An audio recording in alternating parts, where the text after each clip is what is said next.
अध्याय 6 नरसावधानीचे वृत्त. दुसऱ्या दिवशी सकाळी जपदानादी पूर्ण झाल्यावर तिरुमलदास म्हणाले, बाबा, श्रीपाद वल्लभ या चराचर सृष्टीचे मूल आहेत. ते वटवृक्षासारखे आहेत.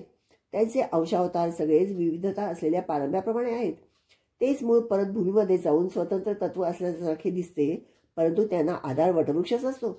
देव दानवापासून समस्त प्राणीमात्रांना त्यांचाच आधार आहे. त्यांच्याकडूनच समस्त शक्तींना आश्रय प्राप्त होतो. पुनर्पी त्या शक्ती त्यांच्यातच विलीन होत असतात.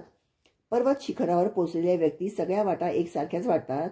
त्याप्रमाणे सगळ्या प्रकारच्या संप्रदायाचे लोक दत्ततत्वामध्ये समन्वय पावतात. प्रत्येक प्राणीमात्रांना कांतीचे एक वलय असते. मी पिठिकापुरात राहत असताना तेथे एक योगी आला. तो विग्रहाच्या कांती वलयाबद्दल माहिती सांगत असे. त्याला व्यक्तीची कांती कोणत्या रंगाची असून किती दूरवर व्यापून आहे ते सांगता येत असे. त्याने श्री कुकुटेश्वरालयात येऊन स्वयंभू दत्ताची सूक्ष्म कांती किती दूर व्यापून आहे आणि कोणत्या रंगाची आहे याची परीक्षा करण्याचे ठरविले. त्या योग्यास स्वयंभू दत्ताच्या ठिकाणी श्रीवल्लभांचे दर्शन झाले. त्यांच्या मस्तकाच्या भोवताली विद्युल्लतेच्या तुलनेची धवलकांती अप्रतिमपणे व्यापून होती. त्या धवलकांतीच्या भोवती खालच्या भागात व्यापून असलेल्या निळ्या रंगाच्या कांतीचे त्यास दर्शन झाले. ती मूर्ती त्या योग्यास बघून म्हणाली, बाबा, दुसऱ्यांचे सूक्ष्म शरीर किती दूर व्यापलेले आहे याची माहिती काढण्याच्या प्रयत्नात अमूल्य जीवनकाळ व्यर्थ घालवू नकोस. प्रथम तुझ्या हिताचा विचार कर. थोड्याच दिवसात तुझा मृत्यू होणार आहे. सद्गती संपादन करण्याचा विचार कर. सर्व सत्यांचा, सर्व तत्वमुलांचा मूल असलेला दत्त मीच आहे. या कलियुगात पादगया क्षेत्रात महासिद्ध पुरुषांच्या, महायोग्यांच्या, महाभक्तांच्या प्रेमभरीत आवाहनानेच मी येथे अवतार घेतला आहे. स्वामीच्या उपदेशाने त्याच्यातील पूर्ववासनांचा नाश झाला. सूक्ष्म शरीराच्या कांतीची माहिती मिळवण्याची त्याची शक्ती श्रीवल्लभातच विलीन झाली. तो श्रीवल्लभांचे त्यांच्या स्वगृहात दर्शन घेऊन धन्य झाला. स्वच्छ अशी धवलकांती असलेले श्रीवल्लभ निर्बळ असून संपूर्ण योगावतार आहेत. निळ्या रंगाची कांती असणारे श्रीप्रभू अत्यंत प्रेमाने करुणेने भरलेले आहेत आणि ह्या गुणांचे हे रंग निदर्शक आहेत. योग्याची विश्रांती झाल्यावर श्रद्धापूर्ण चर्चा सुरू झाली. चतुर्वर्ण विभाग असलेल्या सूक्ष्म शरीराच्या कांतीचा भेददृष्ट्या निर्णय घ्यावा का जन्मसिद्ध कुलगोत्राच्या दृष्टीने निर्णय घ्यावा? कोणत्या वर्णाचा जन्म असला तर वेदोक्त पद्धतीने उपनयन करावे? कोणत्या वर्णाच्या लोकांचे शास्त्रोक्त म्हणजे पुराणोक्त उपनयन करावे? उपनयनात भ्रुकुटीमध्ये असलेल्या तिसऱ्या डोळ्याचा संबंध असतो का? नसेल तर काही विशेष आहे का?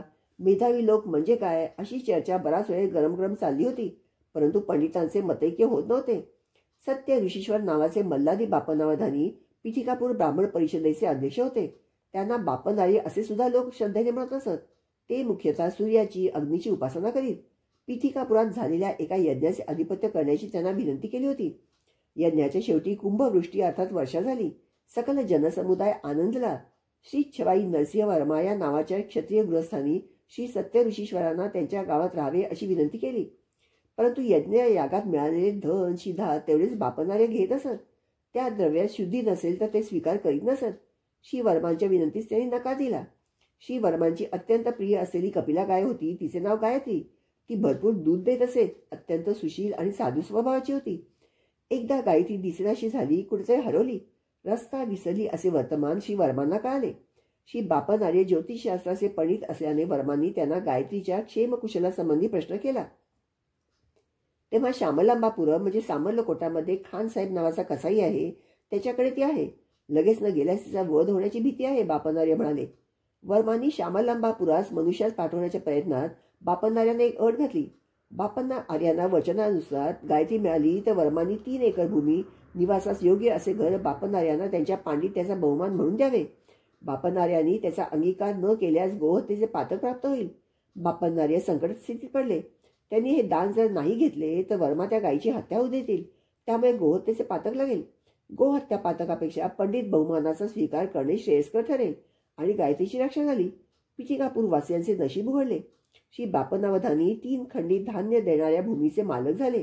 त्यांना निवासासाठी घराची व्यवस्था झाली. श्री बापनार्यांना व्यंकटावधानी नावाचा मुलगा व सुमती नावाची मुलगी झाली. तिच्या जन्मपत्रिकेत सर्व शुभलक्षण असून ती चालते वेळी महाराणीस लाजवील अशी चाल आणि लचक असल्या कारणाने सुमती महाराणी असे तिचे नामकरण झाले. श्री बापनार्यांची कीर्ती थोड्याच काळात 10 दिशांना पसरली. गंडी कोटा आडनावाचा अप्पलक्ष्मी नरसिंहराज शर्मा नावाचा भारद्वाज गोत्री आपस्तंभ वैदिक शाखेचा एक बालक पिठिकापुरात आला. त्यांच्या घरी कालाग्नी शमन नावाने ओळखली जाणारी दत्ताची मूर्ती होती. ती दत्तमूर्ती पूजेच्या वेळी स्पष्ट बोलत असे, आदेश सुद्धा देत असे. लहानपणीच अप्पलराज शर्माचे मातृपितृ छत्र हरवले असल्याने तो पोरका झाला होता. पूजा समय कालाग्निशमनाने तू पिठिकापुरात जाऊन हरितस गोत्रिक आपसंब सूत्राच्या वैदिक शाखेचे मल्हादी बापनावधानी यांच्याकडे विद्याभ्यास करावा असा आदेश दिला. श्री बापनार्यांनी दत्ताच्या आदेशानुसार आपल्या घरी विद्यार्थी म्हणून आलेल्या राजशर्मास माधुकरी न मागू देता आपल्याच घरात भोजनाची व्यवस्था केली. श्री बापनार्य शनी प्रदोष समयात शिवाराधना करीत असत. घरातील स्त्रिया शिवाचे व्रत करीत असत. पूर्वीच्या काळी नंद यशोदेने शनी प्रदोष शिवाराधना केल्यामुळेच साक्षात श्रीकृष्णाचे लालन पालन करण्याचा सुयोग घडून आला. बापनार्याबरोबर सुदैवाने श्री नरसिंह वर्मा, श्री व्यंकटप्पा श्रेष्ठी आणि थोडे प्रमुख वैश्य लोक सहभागी होत. श्री कुकुटेश्वर स्वामींच्या मुखातून निघालेली वाणी सुमती आणि अप्पलराजूचा विवाह.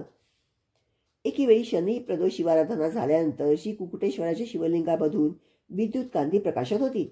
त्यावेळी त्यातून वाणी झाली, बाबा बापनार्या, निस्संदेहपणे तुझी मुलगी सुमती महाराणीस अप्पलराजू शर्मा देऊन विवाह कर. त्यावेळी लोककल्याण होईल. हा दत्तप्रभूंचा निर्णय आहे. याचे उल्लंघन करण्याचा या चराचर सृष्टीमध्ये कुठल्याही व्यक्तीस अधिकार नाही. ही वेदवाणी व्यंकटप्पा श्रेष्ठीला, नरसिंहवर्माला, तेथे असणाऱ्या सर्व जनसमुदायास ऐकण्यात आली. सगळे आश्चर्यचकित झाले. गोदावरी मंडलांतर्गत आईनविल्ली या गावातील राजवर्माचे बंधुमित्र परिवारास वर्तमान पाठवले. विवाहाचा निर्णय झाला. राजशर्माला घरदार नव्हते, त्यामुळे थोडा विचार चालला होता. श्री व्यंकटप्पा श्रेष्ठी म्हणाले, मला पुष्कळ घरे आहेत, त्यापैकी एखादे मी राजशर्मास देईन. राजशर्मा दान घेण्यास तयार नव्हते. श्री श्रेष्ठींनी राजशर्मांच्या सोऱ्यांबरोबर बोलून राजशर्माला मिळणाऱ्या वडिलोपार्जित गृहभागाची किंमत लावली. ती 1 वराह ठरवली गेली. श्री श्रेष्ठींच्या घराची किंमत 12 वराह निश्चित केली. 11 वराह देण्यास माझ्याकडे एक पै पण नाही असे राजशर्मा म्हणाले. तसे असेल तर मी माझ्या घराची किंमत 1 वराह मात्रच ठरवून विकतो. दान घेण्यास तुम्हाला संकोच असेल तर 1 वराह मला देऊन हे घर विकत घ्या, श्रेष्ठी म्हणाले. श्रेष्ठीने जे सांगितले ते धर्मसंमत आहे असं सगळ्यांनी होकार दिला. श्री सुमती महाराणी आणि श्री अप्पल लक्ष्मी नरसिंह शर्मा यांचा विवाह महापंडिताच्या वेदघोषाने मंगलवाद्याच्या गजरात मोठ्या थाटामाटात पार पडला. श्रीपादची वल्लभांचा अवतार अज्ञानाच्या अंधकाराला दूर करण्याचाच झाला आहे. त्या कारणाने श्रीप्रभूंनी कालदेवतेला, कर्मदेवतेला शाप दिला. त्यास अनुसरून अज्ञानांधकाराचे प्रतीक स्वरूप जन्मांध शिशु आणि अप्राकृतिक प्रगतीचे स्वरूप दर्शवणारे लगडे बालक अशी 2 बालके राजशर्मास प्राप्त झाली. आपली दोन्ही मुले अशा रीतीने अपंग असल्याने सुमती आणि राजशर्मा अत्यंत दुःखी होते. आईनविल्ली गावात एक प्रसिद्ध विघ्नेश्वराचे देऊळ आहे.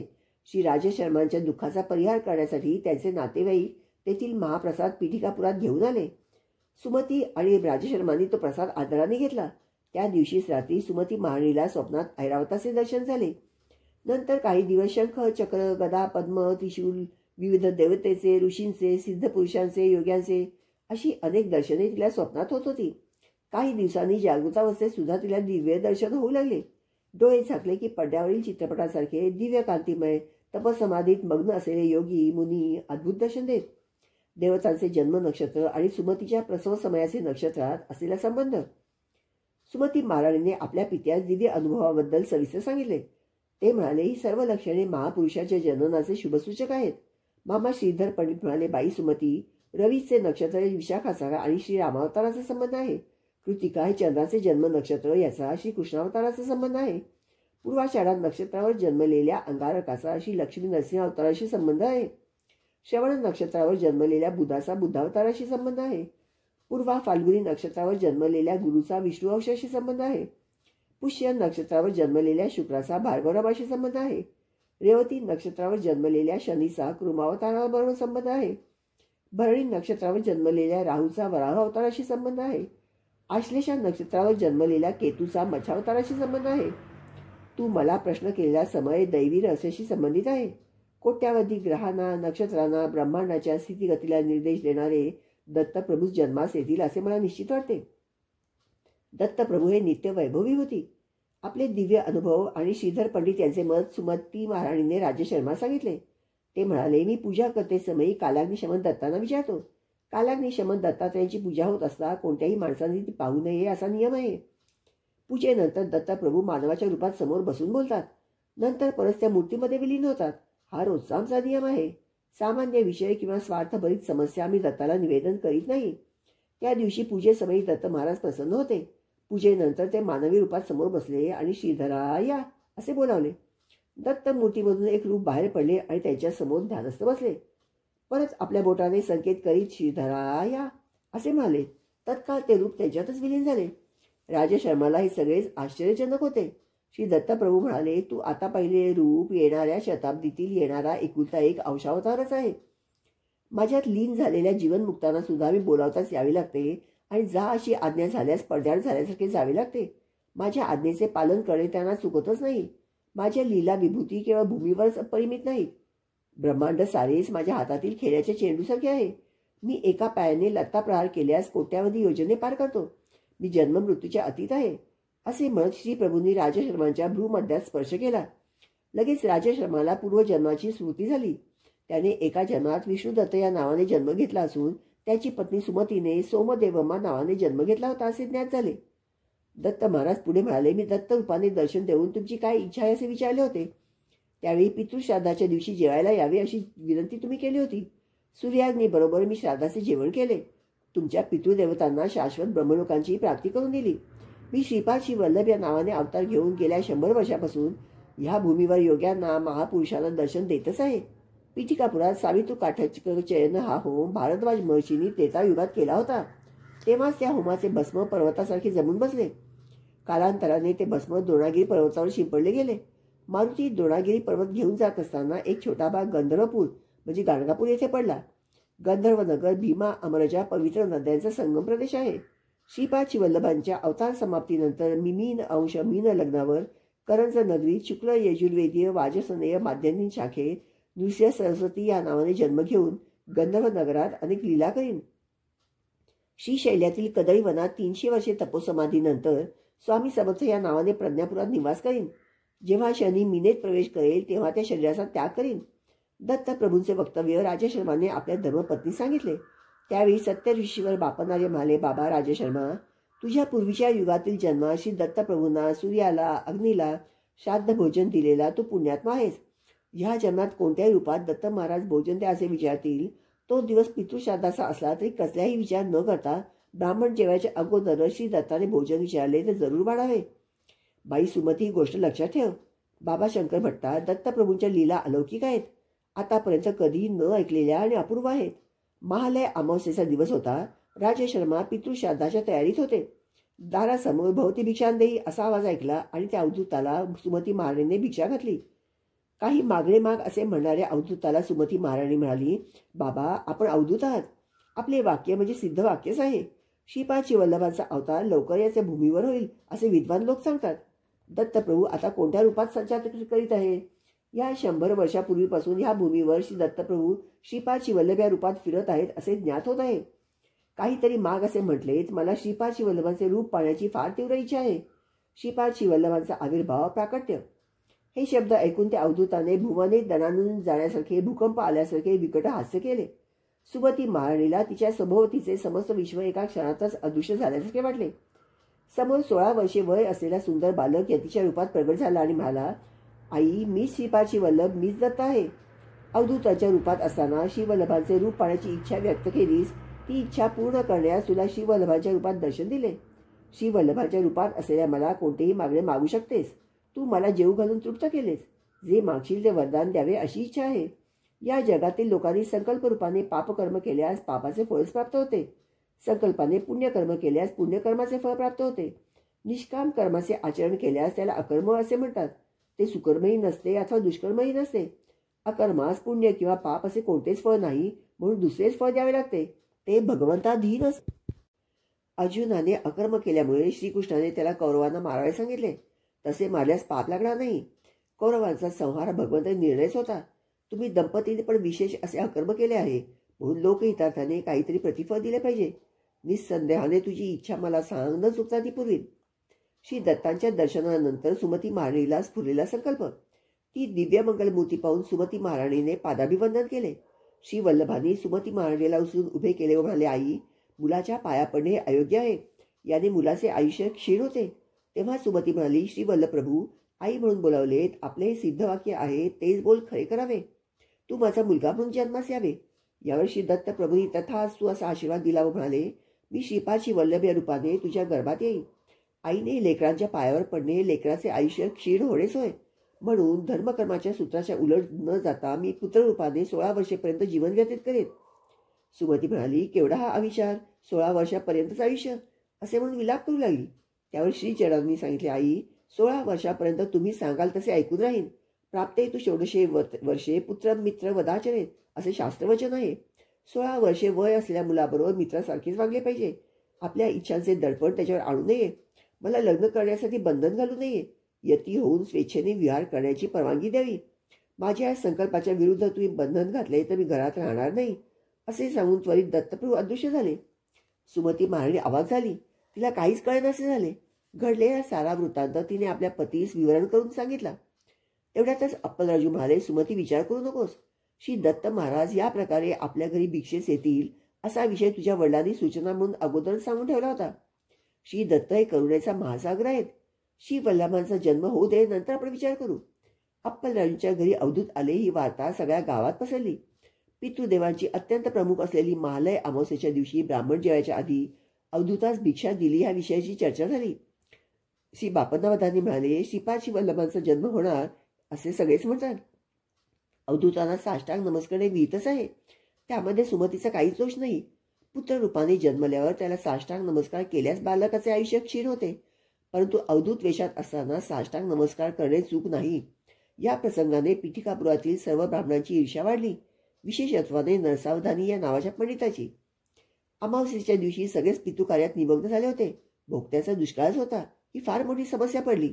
श्री बापनरायांनी अप्पलराजूंच्या घरी मात्र निर्विघ्नपणे कार्य पार पडेल असे सांगितले. श्री राजे शर्मा कालाग्नी शमनाचे म्हणजे दत्ताचे ध्यान करीत होते.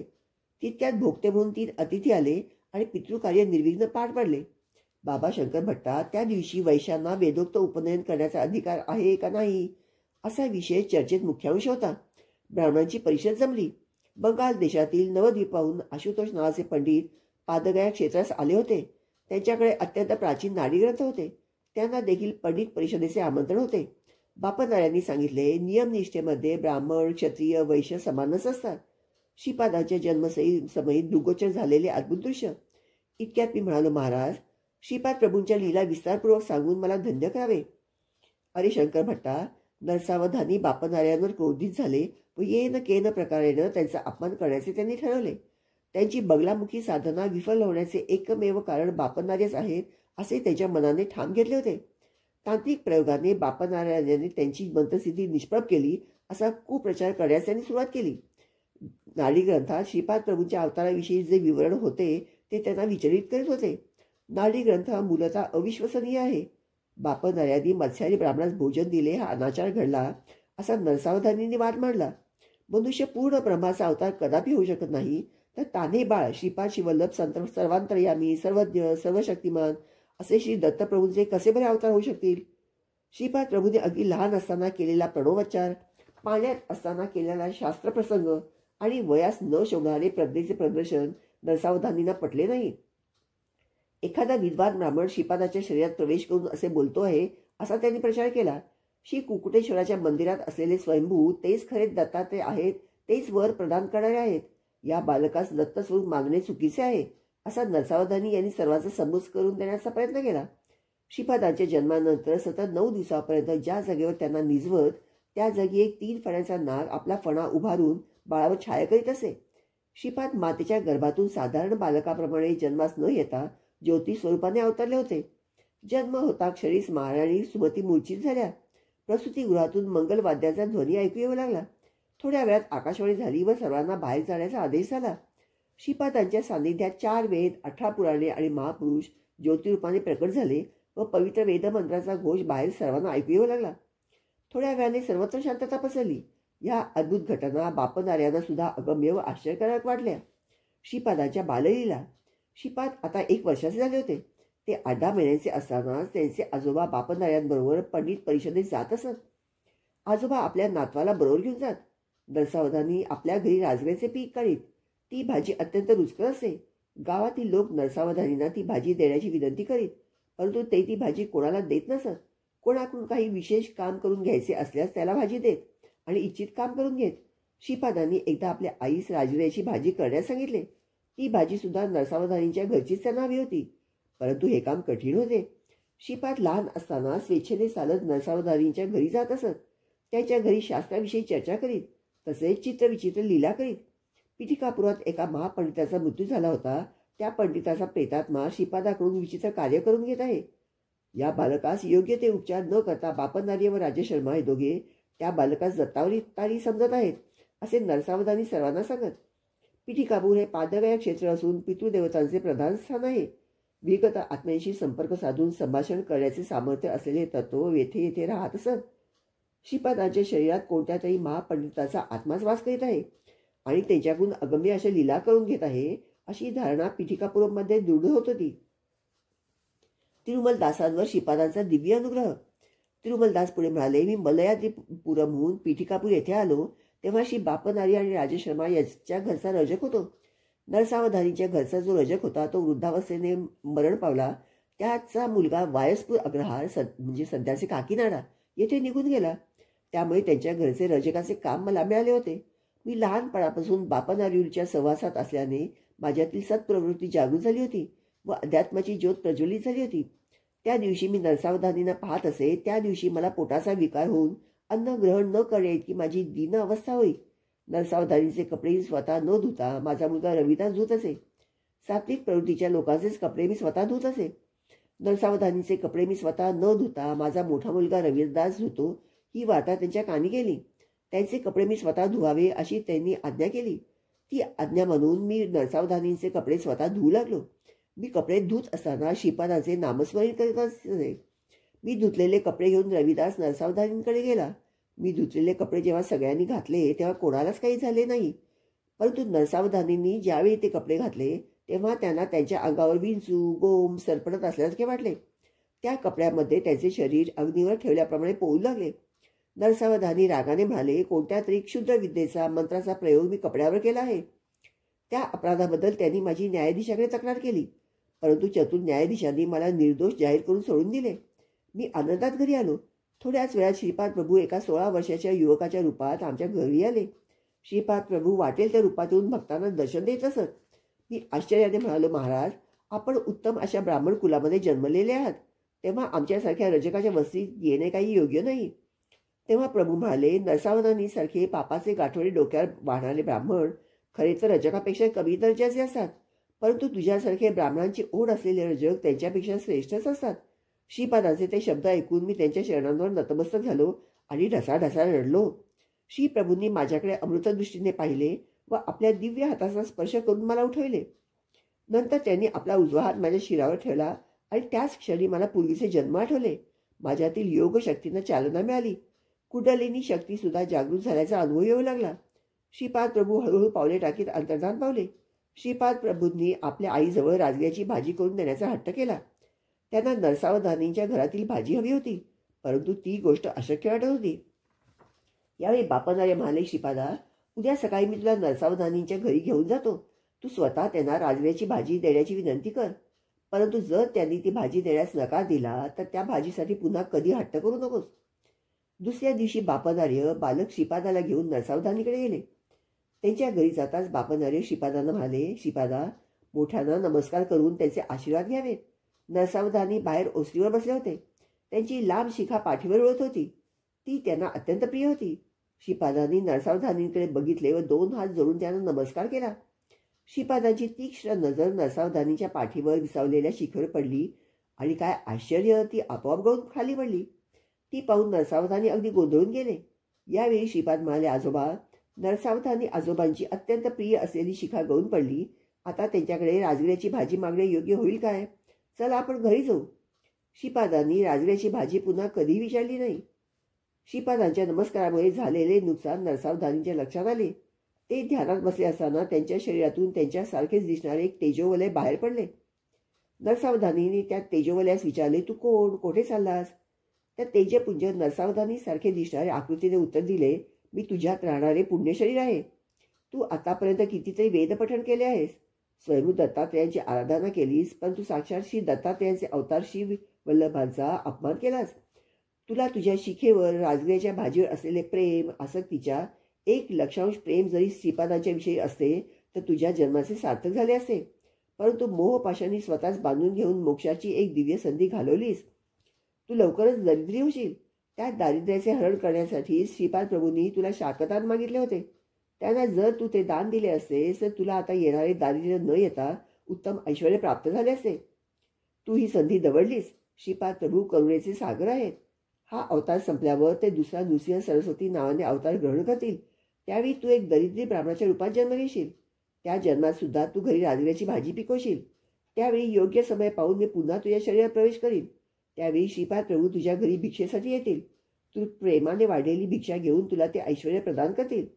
सध्या मात्र मी तुझे शरीर सोडून जात आहे. श्रीपाद प्रभूंनी केलेला नमस्कार तुला नव्हता, तर तुझ्यातील पुण्य स्वरूपात वास्तव्य करणाऱ्या मला होता. त्यांनी मला तुला सोडून देऊन त्यांच्या स्वरूपात लीन होण्याची आज्ञा केली होती. त्यानुसार मी श्रीपादांच्या स्वरूपात लीन होण्यास जात आहे. आता तुझ्या शरीरात केवळ पापपुरुषच उरला आहे. असे बोलून तो पुण्यात्मा श्रीपादांमध्ये विलीन झाला. कालांतराने नरसावधानींची प्रकृती क्षीण होत गेली.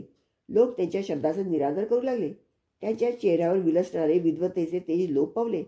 त्याचवेळी पीठिकापुरात विषूची म्हणजे कॉलरची साथ पसरली. अनेक ग्रामवासी या रोगास बळी पडले.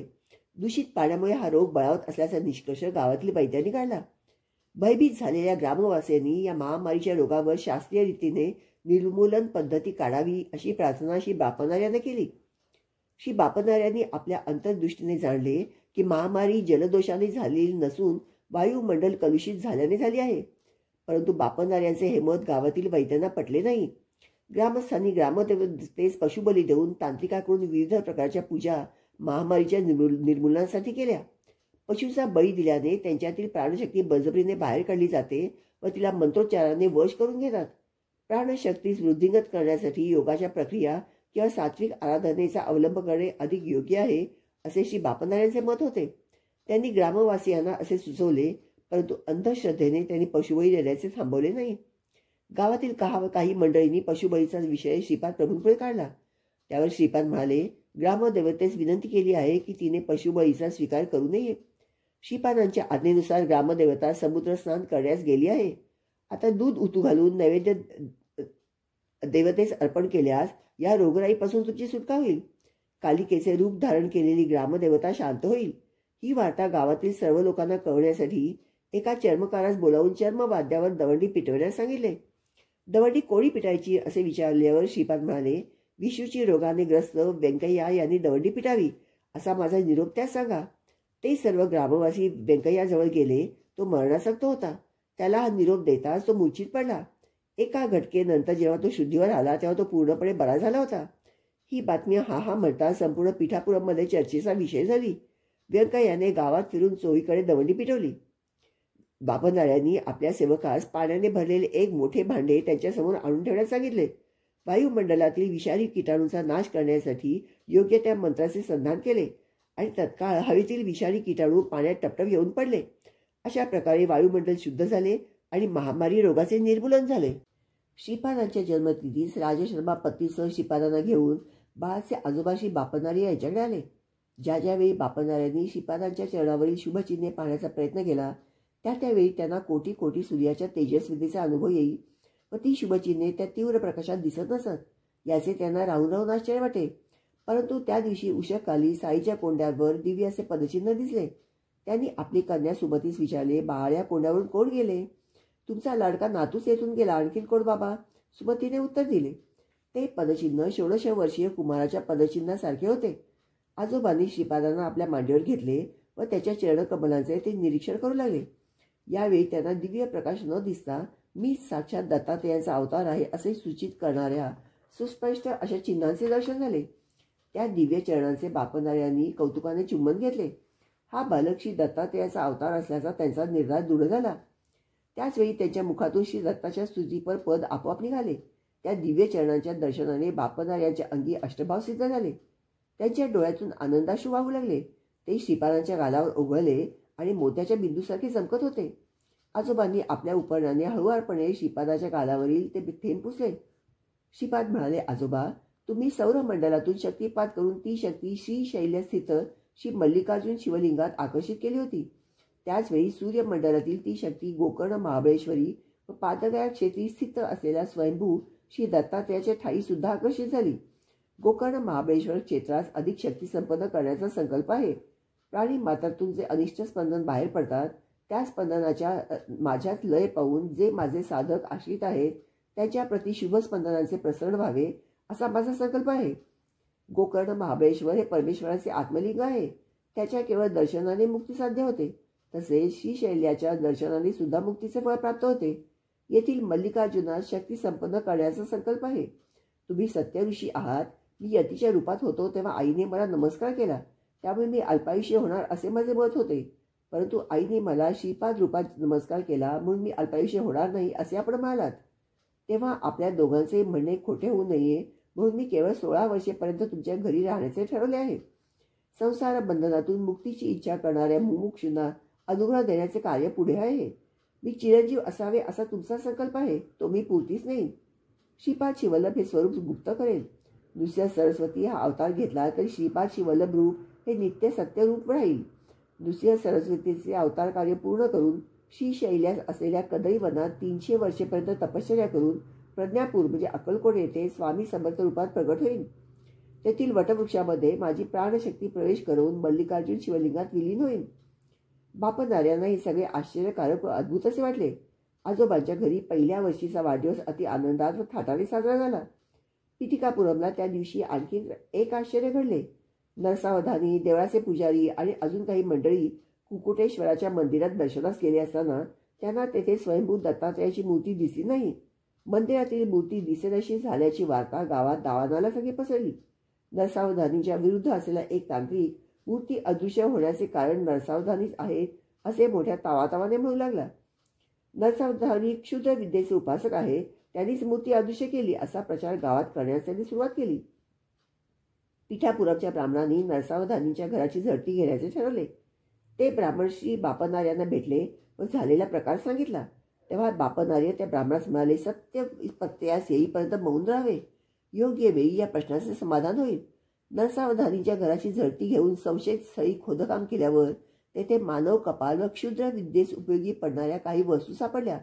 परंतु श्री दत्तात्रयांची मूर्ती मात्र मिळाली नाही.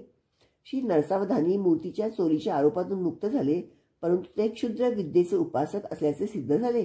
दिवसेंदिवस त्यांची प्रकृती क्षीण होत होती. त्यांच्याकडे एक वांज गाय होती. तिला बैलाप्रमाणे शेतीच्या कामासाठी वापरीत व वेळेवर दाणा पाणी सुद्धा देत नसत. एके दिवशी नरसावधानींच्या विरुद्ध असलेल्या तांत्रिकाने त्या गायीच्या शरीरात क्षुद्र शक्तीचे आवाहन केले. त्यामुळे त्या गायीने खुंटाचे बंधन तोडून टाकून ती घरात शिरली व घरच्या लोकांना शिंगाने मारू लागली. नरसावधानींनी अति प्रेमाने लावलेल्या राजगिऱ्याच्या भाजीचा मळा तिने उद्ध्वस्त केला.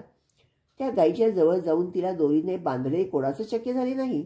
त्याच दिवशी नरसावधानीच्या घरी त्यांच्या आईचे श्राद्ध होते. श्राद्धाचा संपूर्ण स्वयंपाक झाला होता. श्राद्धाच्या ब्राह्मणांचे भोजन झाले होते. घरच्या मंडळींचे मात्र जेवण अजून झाले नव्हते. त्या गायीने सारे अन्न व वडे खाऊन टाकले. याच वेळी बालक श्रीपाद प्रभू आपल्या वडिलांना नरसावधानींच्या घरी घेऊन जाण्याचा हट्ट करू लागले. श्री राजशर्मा त्यांना घेऊन नरसावधानींच्या घरासमोर जाऊन उभे राहिले. तेवढ्यात ती गाय नरसावधानींच्या घरातून बाहेर आली. तिने अंगणात उभे असलेल्या श्रीपादांना 3 प्रदक्षिणा घातल्या. नंतर त्यांच्या चरणी नतमस्तक झाली व त्याच अवस्थेत गतप्राण झाली. या प्रसंगानंतर गावातील लोक अनेक मते व्यक्त करू लागले. गायीने खाल्लेल्या वड्यामध्ये विष होते व ते खाल्ल्याने गाय मरण पावली. आता नरसावधानींना गोहत्येचे पातक लागेल असे नाना लोकापवाद उठू लागले. त्यामुळे नरसावधानी त्रस्त झाले होते. त्या गायीने श्रीपादांना 3 प्रदक्षिणा घातल्या व नंतर त्यांच्या चरणांवर मस्तक ठेवून प्राण सोडले. त्या कारणाने श्रीपाद हे दैवी अवतार असल्याची सर्व लोकांची खात्री झाली. राजशर्मांना आयुर्वेद शास्त्राचे ज्ञान होते व ते नरसावधानींच्या विनंतीनुसार त्यांना औषधोपचार करीत होते. परंतु त्यांच्या दुर्धर रोगावर औषधाचा काही परिणाम दिसून येत नव्हता. नरसावधानींची प्रकृती खालावतच गेली आणि त्या रोगातच त्यांचा एके दिवशी देहांत झाला. नरसावधानींच्या मृत्यूमुळे गावातील लोक श्री राजशर्मांनी त्यांना उत्तम औषध दिले नाही, त्यामुळे ते आपल्या जीवास मुकले असे बोलू लागले. काही जण म्हणू लागले की श्रीपाद शिवल्लभ नरसावधानीकडे रोज जात असत. ते जर दत्तावतारी असते तर नरसावधानीचा मृत्यू कसा झाला? अनेकांनी गोहत्येचे पातकच त्याच्या देहांताचे कारण असल्याचा निर्वाळ दिला. नरसावधानींच्या कुटुंबियांचे सांत्वन करण्यासाठी श्री राजशर्मा व श्रीपाद गेले असताना नरसावधानींच्या पत्नीने त्याचा हात धरून म्हटले, अरे बाळा श्रीपादा, चिमूटभर सौभाग्याचे वाण घेण्यासाठी मी दूर दूरपर्यंत हळदी कुंकवास जात होते. तू दत्तात्रेयच आहेस तर नरसावधानी आजोबांना जिवंत करणे तुला शक्य नाही का? असे म्हणून ती माऊली रडू लागली. नवनीता समान मृदू हृदय असलेल्या श्रीपाद प्रभूंनी त्या मातेचे अश्रू पुसले. शवयात्रा सुरू झाली. राजशर्मा व श्रीपाद त्या अंतिम यात्रेत सहभागी झाले. नरसावधानींच्या ज्येष्ठ पुत्राने पित्याच्या चितेस अग्नी देण्यासाठी अग्नी हातात घेतला. त्याचवेळी श्रीपादांच्या नयनातून 2 थेंब बाहेर पडले व मेघगर्जनेसारख्या आवाजात श्रीपाद म्हणाले, आहा, मृत झालेल्या पित्याच्या शरीरास अग्नी देणारे पुत्र तर पाहिले, परंतु जिवंत पित्यास अग्नी देणाऱ्या पुत्रास पाहिले नाही. हे वक्तव्य ऐकून स्मशानात जमलेले सारे लोक निस्तब्धतेने श्रीपादांकडे पाहू लागले.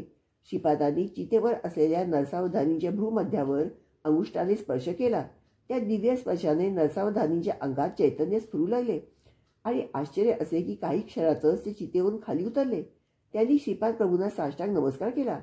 नंतर ते सर्व लोकांबरोबर घरी परतले.